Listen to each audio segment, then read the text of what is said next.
எனக்கு இன்னொரு சீனு ரொம்ப பிடிச்ச சீன் ஒண்ணு இருக்குங்க. இன்ஸ்பயரான சீனுங்க அது. பயங்கரமான சீனுங்க.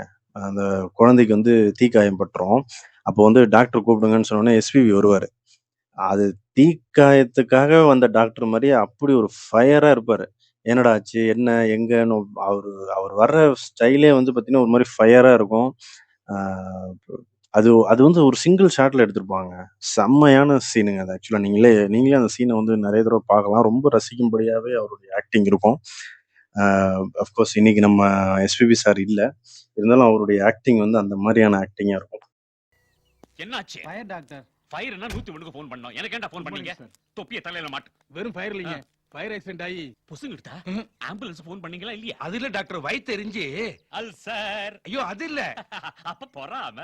ஜோக் அடிக்காங்க டாக்டர். இந்த வயத்துல. பிரெக்னன்ட்டா? ஆல் தி ஐயோ அது குழந்தை. குழந்தைய பெத்துக்கிட்டாளா? கங்க்ராச்சுலேஷன்ஸ். ஐயோ குழந்தை பாரதிக்கு தீக்காயம். அபிஷ்டு அது ஏன்டா முதல்ல சொல்லல?